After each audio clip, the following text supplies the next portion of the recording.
And we're back with a new episode. Welcome once again. New for 2026, I think. It's a new episode of Yinz Dahn to Listum. I'm Greg, and joining me today is my good friend Patrick McClory, cosplayer, actor, good pal of mine for many, many years.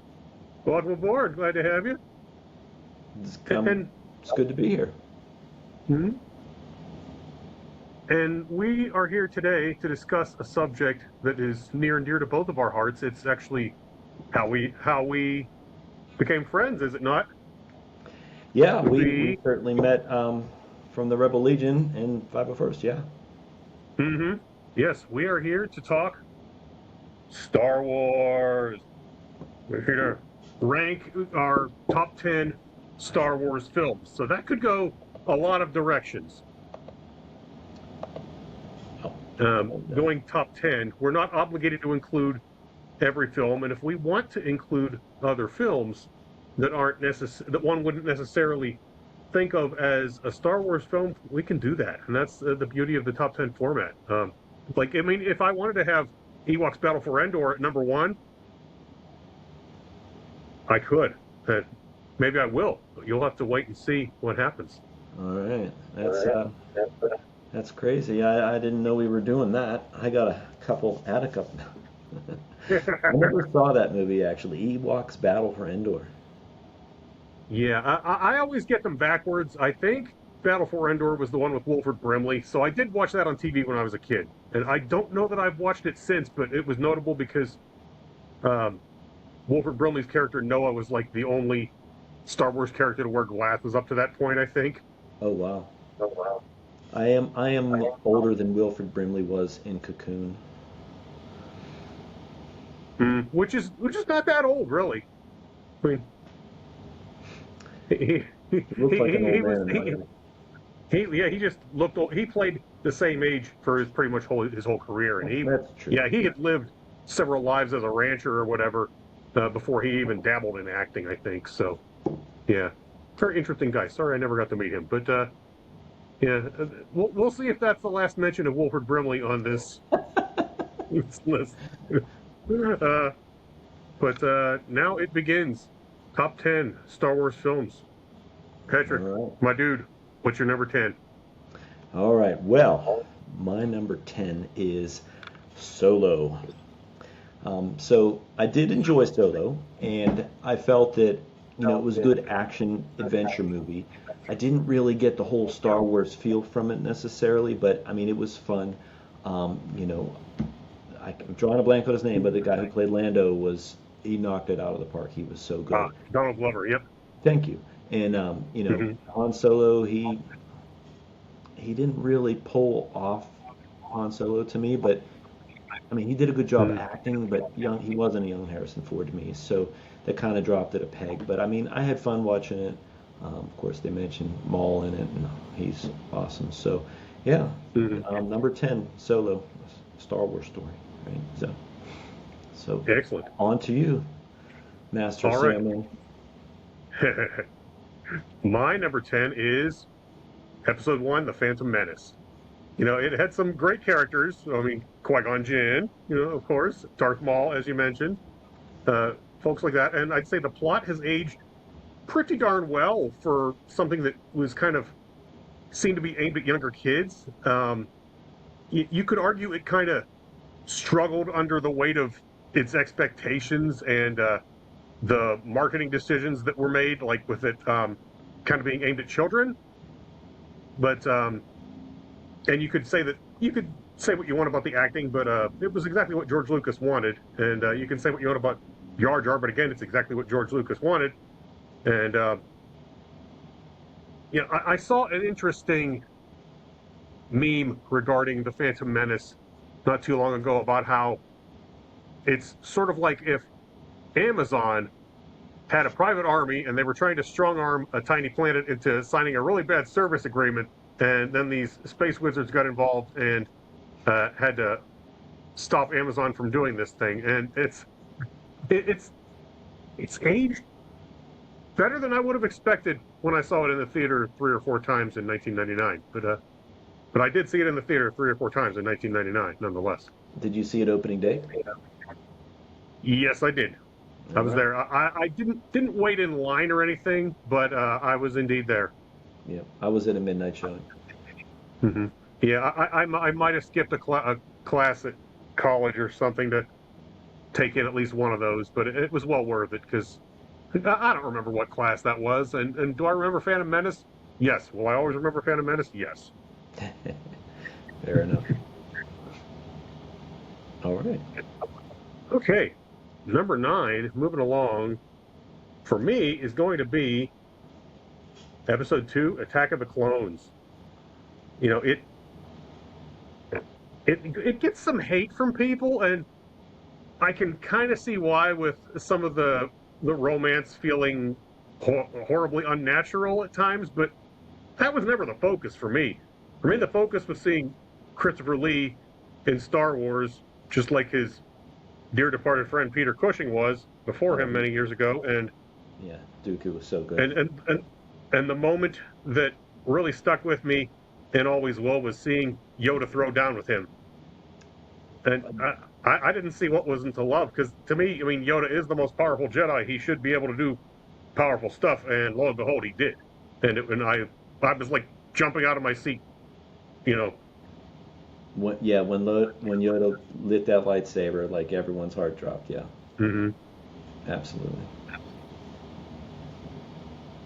Yes, and yeah, the Christopher Lee fan in me, uh, he elevated that movie as well. I feel like if they had gotten a comparable actor, I mean, you still would have had Yoda versus Dooku, which would have been awesome, but would it have had the Christopher Lee magic? I don't know, because like the only other actor I can think of they would have leaned on would have been maybe Max von Sydow, and I don't know if he was even considered. And they got him years later for The Force Awakens, so he did end up in Star Wars. But Yeah, I don't know, like that would have been big shoes to fill. yeah. No, he was amazing. Of course, he Hmm. amazing actor. Yep. And what have you got for number 9? For number 9. All right, The Rise of Skywalker. Now, Ooh. it's not the best movie, but I have a personal story with it because I was invited to go see it in Hollywood with the stars as Qui-Gon. So the Rebel Legion and 501st each picked one person from each state. So I was the Rebel Legion choice for Pennsylvania, and I got to go see the movie. Um, and so it's an experience I'll never forget. It was amazing. So we actually got to be in costume on the carpet when the stars walked by and we met them, and then we got to go see the movie with them and also the after party. Although they weren't really at the after party; they were the second tier Mm. celebrities there. But as far as the movie was concerned, I felt there was a lot of cleanup it had to do, and that dragged it down a lot. But he did what he could. Obviously, it had flaws, but you know, it did what it could. So I didn't hate it. But it was more about the experience of going to see it. And when I walked out of the theater, I was happy. I was, and reflecting Mm. back, maybe not as much, but when I watched it, I was good. Yeah. So that's what comes in at number 9 for me. Yeah, absolutely. That felt good at the time, and yeah, that's a lifelong cherished memory. And really, Star Wars is all about cherished memories. You know, like whether it's something cool like that, getting to fly out and see the premiere, or me getting umpteen Kenner figures for Christmas 1983, that sort of thing. You know, but it's the memory sticks with you and becomes part of you, and yeah, that enhances any film, I think. Yeah. Yeah, it changed my life, kind of. Not that much, but a little bit, a little bit. Um, all right, so number 8, right? Hmm. So not far from your number 9, Attack of the Clones. Hmm. And obviously, I had the same complaint. It's the love story stuff wasn't that good, but I think it wasn't about the acting. It was more about the dialogue that brought it down. The one obvious classic example of a bad line was like, "I hate sand. It's coarse. It gets everywhere."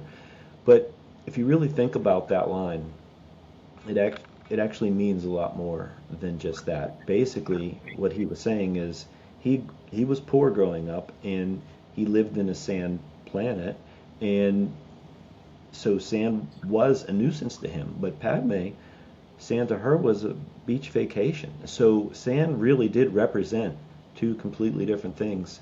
So that was the point he was trying to make. It just didn't come across too well. And I think it maybe they didn't pull it off, but it helped develop the Anakin character, and obviously there was the amazing fights in it. Um, you know, we got to see lots of cool things. The big battle with all the creatures and stuff, and obviously Dooku and Yoda. And yeah, when Yoda was hopping around, it was crazy. It was like, oh my gosh, this is the best thing ever. So it had a lot of great moments like that. Um, and and I'm sure you've heard of the theory about Jar Jar being a Sith, and there were some things. If the viewers haven't heard about that, Google it or YouTube it. There's a 45-minute video about Jar Jar being a Sith, and the guy makes 45 minutes of good points. And the one from Attack of the Clones was he was one of the things was he was like a drunken master. If you actually look at his movements, and like he had the gun on his foot and he was shooting people and not missing, yeah, you could look at that and say that was an accident, or you could look at it and say he was planning that. And and obviously he got close to Palpatine. I really do think that Lucas had intended that, but he kind of chickened out when people really hated the character. And I met Ahmed Best at that movie premiere, and he was awesome, and he's an awesome guy, and I'm glad that he's doing well now for sure. But yeah, the movie had its weak points, but it had a lot of good stuff in there. So that comes in at number 8 for me. Awesome.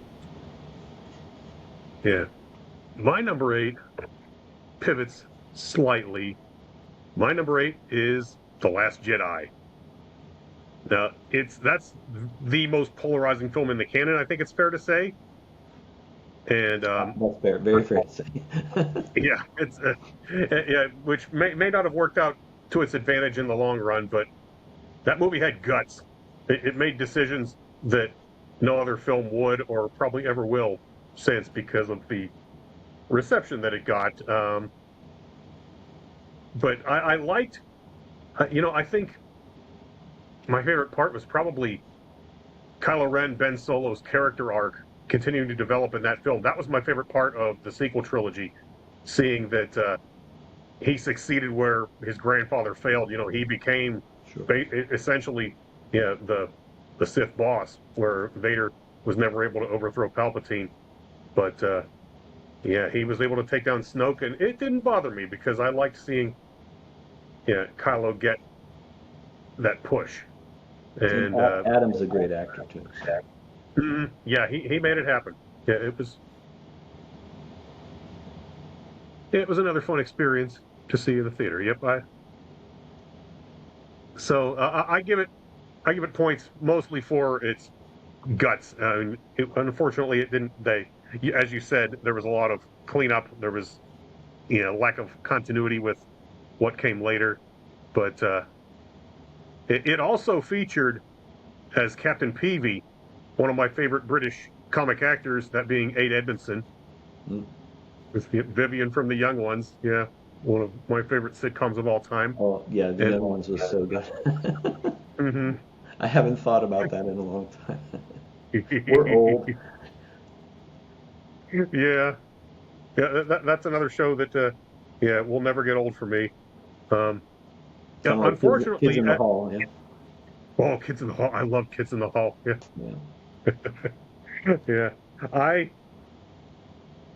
Unfortunately, it seems that as part of the blowback from The Last Jedi, they kind of tapped the brakes on making action figures for a lot of the characters from that movie, and Captain Peavy has yet to get one. Oh. So I might make a custom one, and I've been looking at the right figureheads to use. I think I was considering a WWE head, but I think that might be a little bit large, so I may be kind of back to the drawing board on that. But something will present itself, and I'll make a Captain Peavy figure at some point.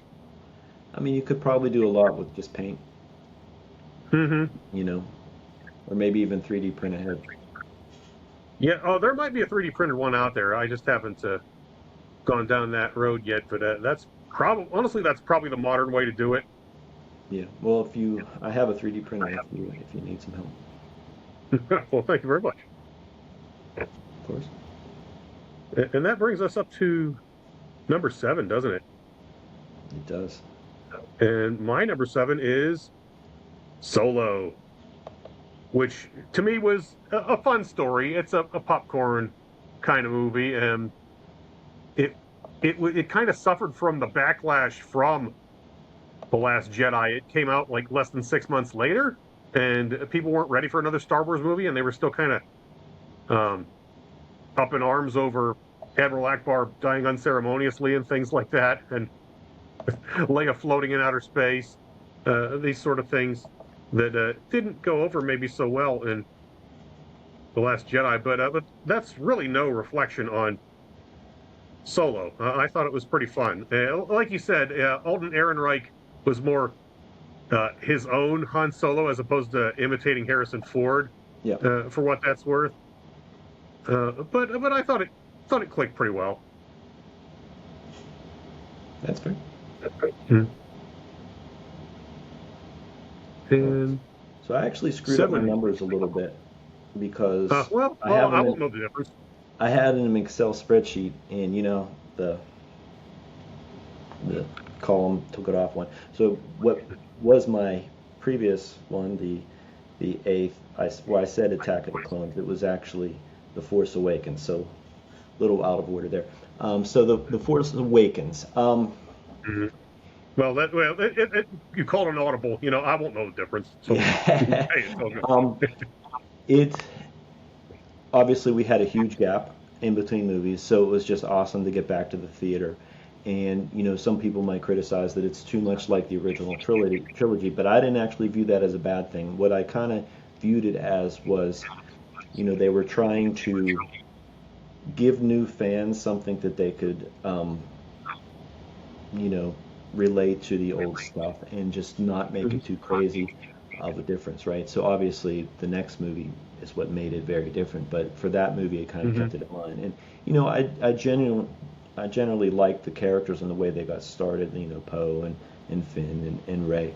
Um, so, you know, it was a fun story. It was kind of similar, but the original trilogy is great. So a movie that makes me think of those is a good movie, right? So, Hmm. and the acting was good, and it was a beautiful movie, and all the sets and everything were really good. So, yeah, and not having Star Wars for so long, it was nice to get to see it on the big screen again. So that's what comes in. Yep, yep. It broke the drought. It was an effective relaunch, I would say. It was kind of like going to see a band and they play all the hits. It was playing the Star Wars hits and reintroducing to a new generation, and it, Yeah, it succeeded very well at that, I think.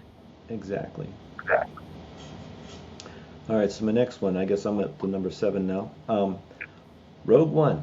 Now, Rogue One is funny because when I first watched it, first of all, I trooped it, and for people who don't know what that means, we were in the Rebel Legion in 501st doing our, cosplay at the Hmm. theater, and I was very hot and tired, Yeah. and I fell asleep.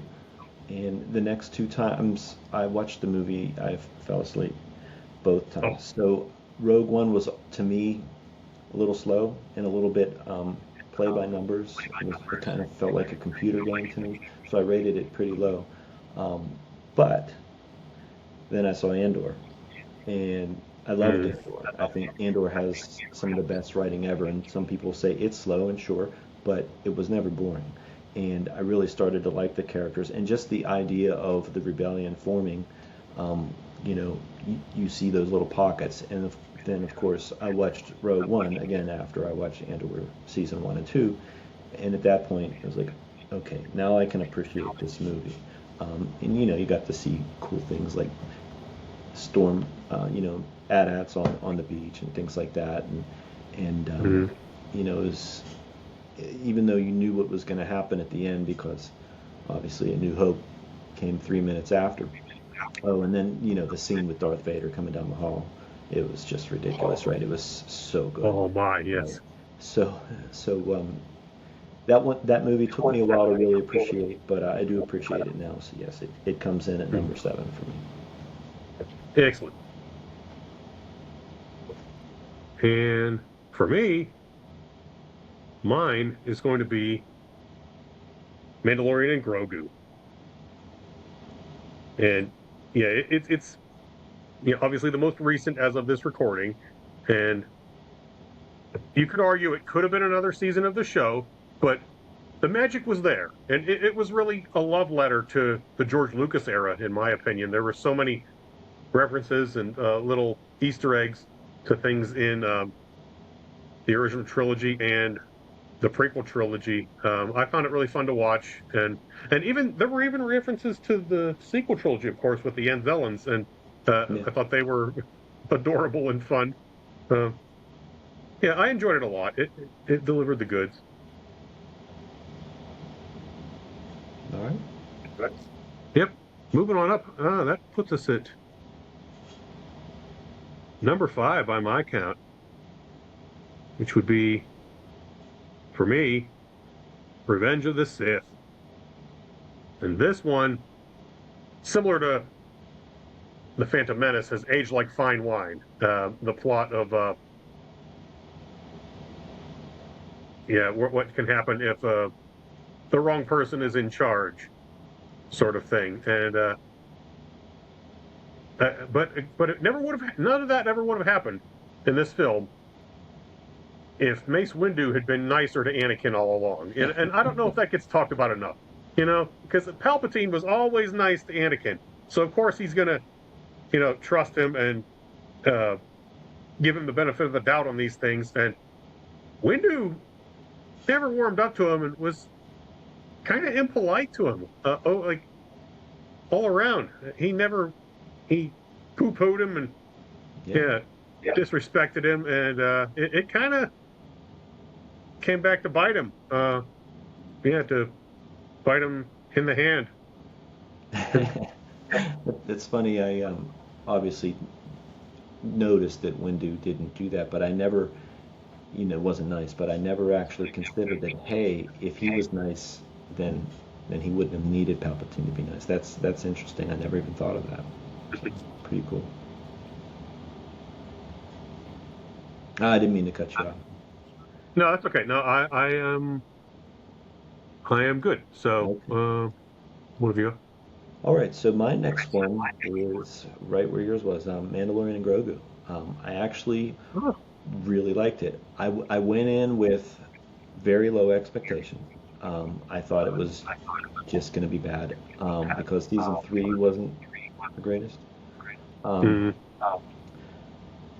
but then you know, um, I watched it and it was fun, right? So yeah, did the characters grow throughout the movie? Maybe not, but it was just basically a big fun adventure. It felt like Star Wars. The first 15 minutes, I mean, I didn't count, but 10, 15 minutes was amazing. I was really worried that they would make him like weak and rely on other people, but they didn't, right? So he came in, mm, kicking butt, and and yeah, I enjoyed it. It was fun. It might have slowed down a little bit in the middle, but by the end it was mm, back up. I like Rada. I liked all of it. So I actually mm, walked away really enjoying it and recommending it to people, which is something I did not think I would do, because mhm, I'm very critical of Star Wars. I'm mhm, more critical of Star Wars than anything else. I feel it has to be, perfect, and when it's not perfect, I'm kind of. But I was pleasantly surprised with Mandalorian Grogu. And if you haven't mm. seen it, go watch it because it's actually good. Yes. Um, Yeah. It's okay to have high standards. yes, yeah.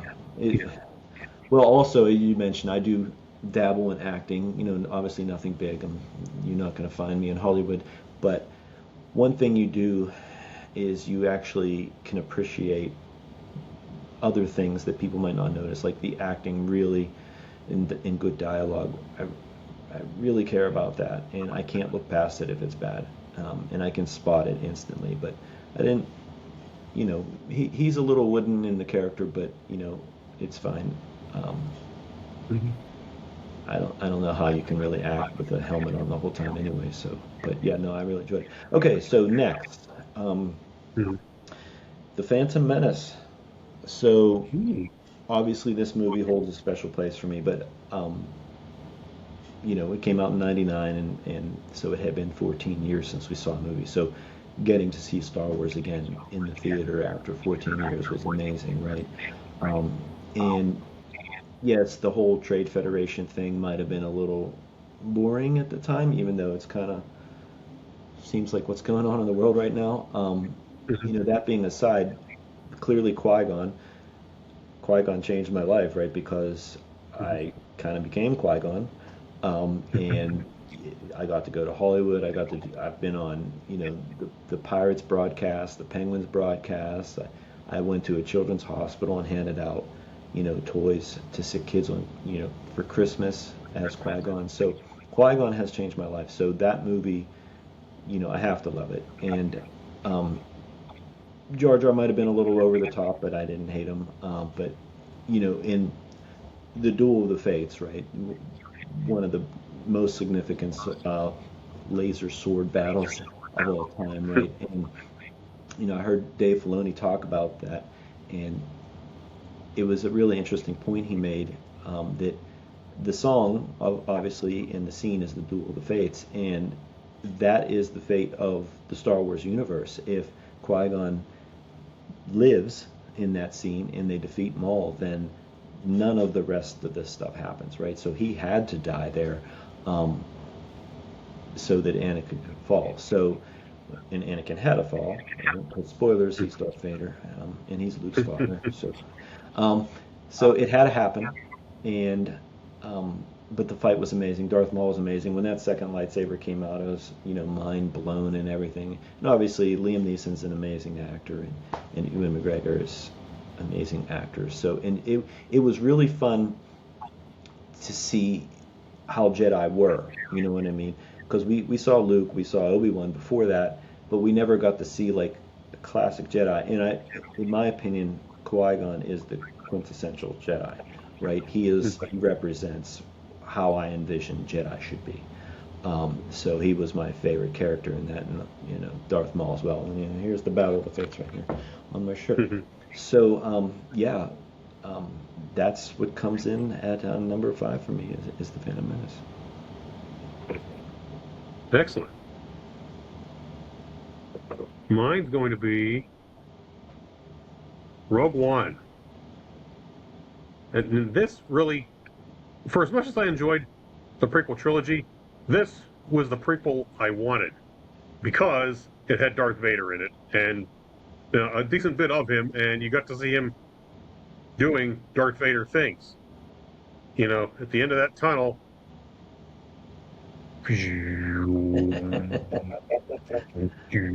and man, that's another time when the film had me just about jumping out of my chair. Right. It was fantastic. And the other characters were all pretty likable too. Um, it was, yeah, you could call it a Star Wars war movie, and It was. mhm. And it worked. And yeah, and as you said, it led to Andor, which is also a fantastic Star Wars property. Probably you could say probably it's absolutely the most mature Star Wars media. Probably the highest quality Star Wars television production. Although you can say good things about pretty much any of them, but yeah, that one it hits the hardest, and we Yeah. have Rogue One to thank for that. Yeah. And if you think about it, like you mentioned that a lot of Star Wars is made for kids. Well, obviously we were kids when it came out, and a lot of people were, but now they're older, so they can appreciate stuff that's more for an older audience. So, and Hmm. Rogue One did that.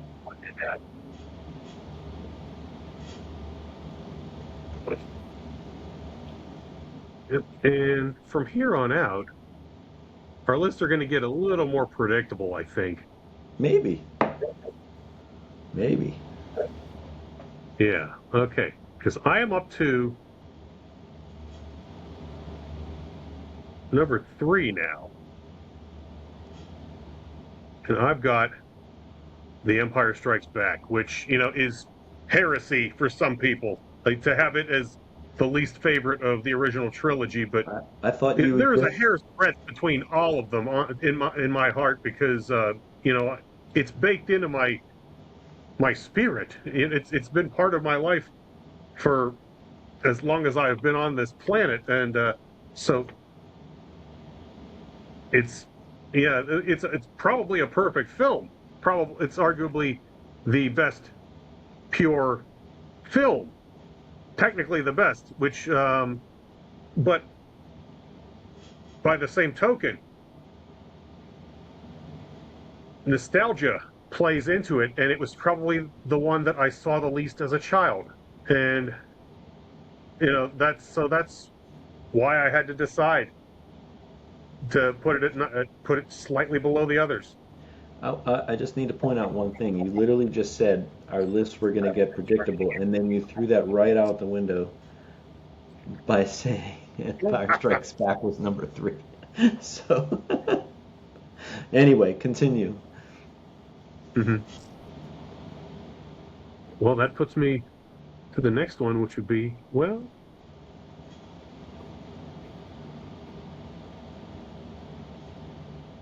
you know what? How about you give yours next? I'll pass to Sure. you. So my number four is Revenge of the Sith. Um, Mm. I think it was the best of the prequels, just because Hmm. the story was the best.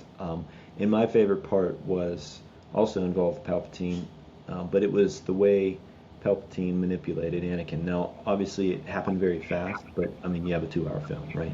Um, just watching Anakin slowly get turned to the dark side, I thought was masterclass, and Hmm. it had to happen because we knew what happened next. So George was kind of Yeah, he was forced to do it, but he did it in a great way, um, sure. and just the way he convinced him. And obviously, Ian is fantastic, and the whole thing, just the downfall of Anakin, um, and the fight with Obi-Wan was ridiculous, right? It was so good.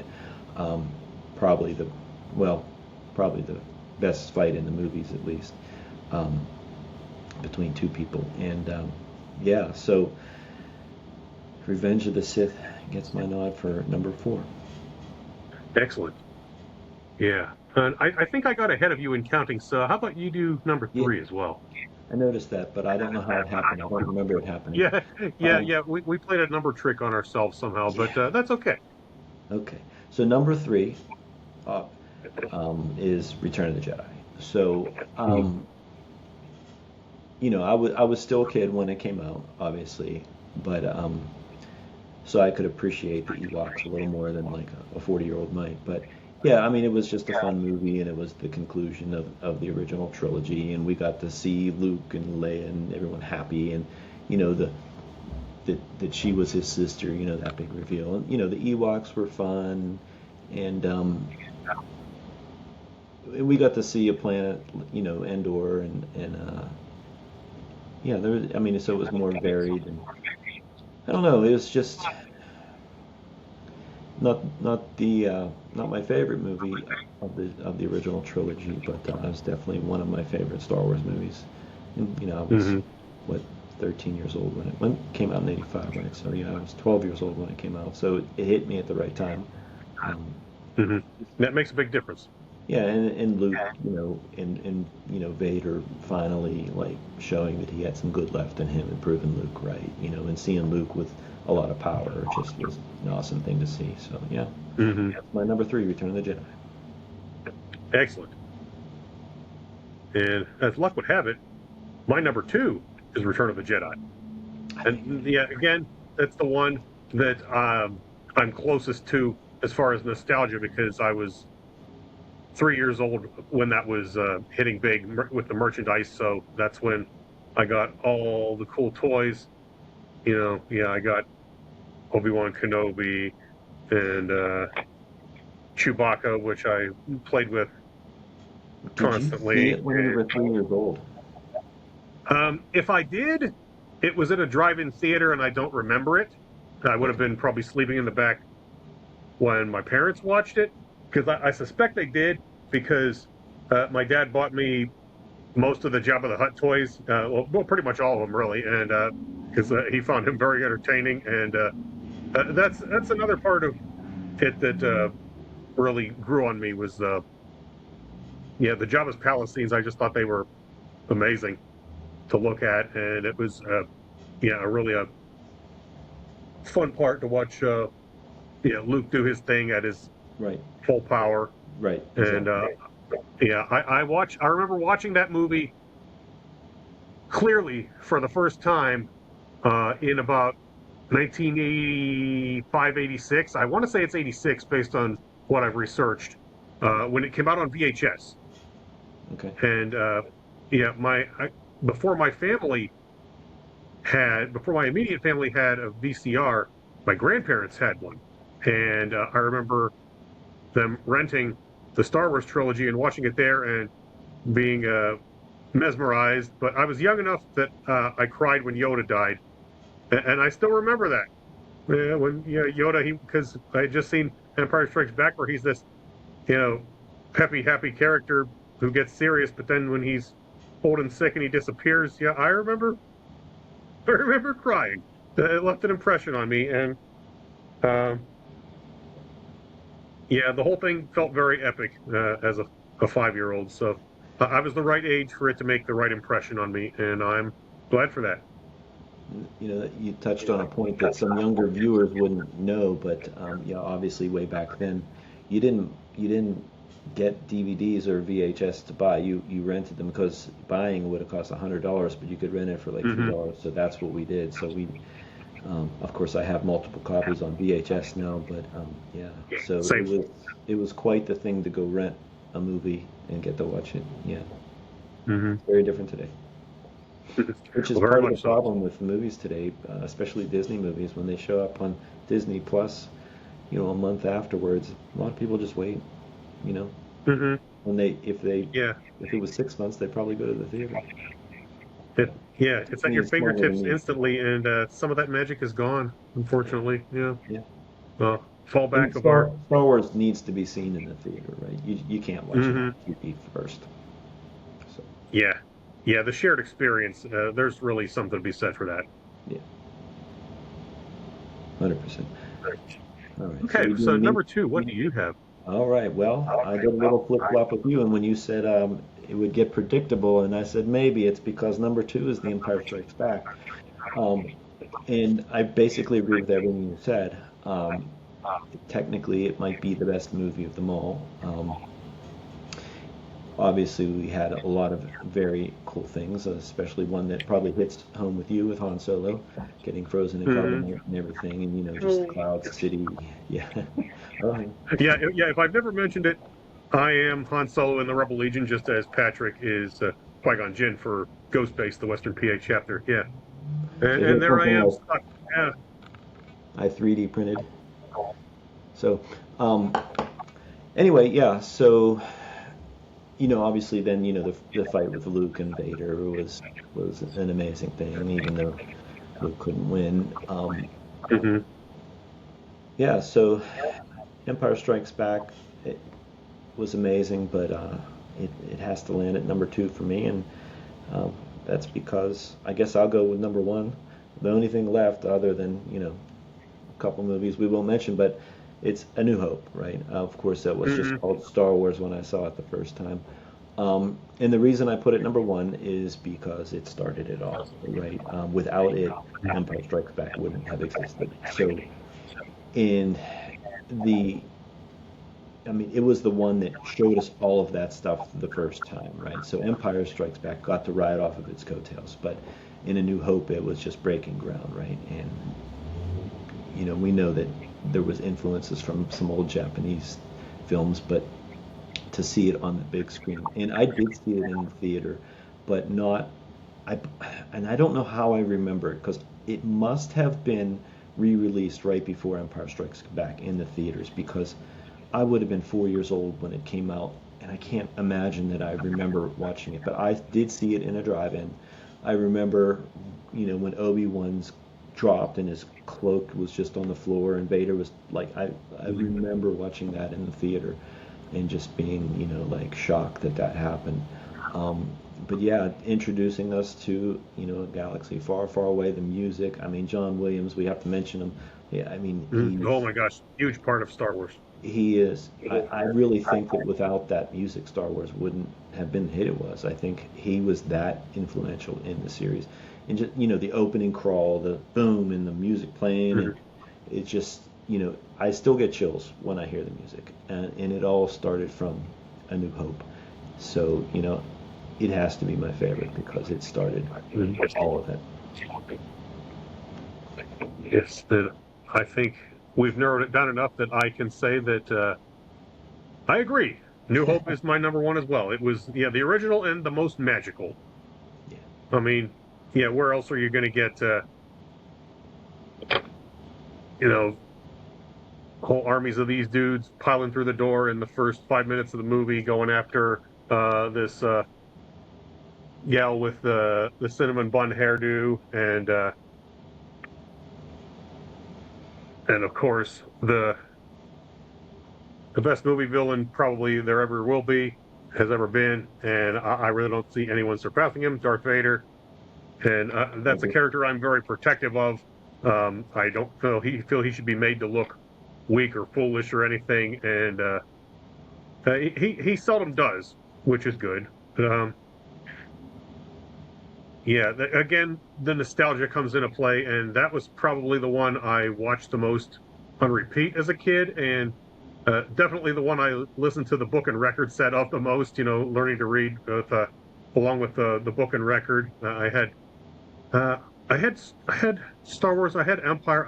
I didn't have the Return of the Jedi one. Um, Although by the time Jedi came out, I could pretty much read on my own and didn't really need those things. So um, yeah, Space Farm Boy Adventures, Pure Magic, George Lucas. We can never thank him enough. Yep. Yeah, that will always be near and dear to my heart and to yours as well. Yeah. Absolutely. And our lists weren't that much different.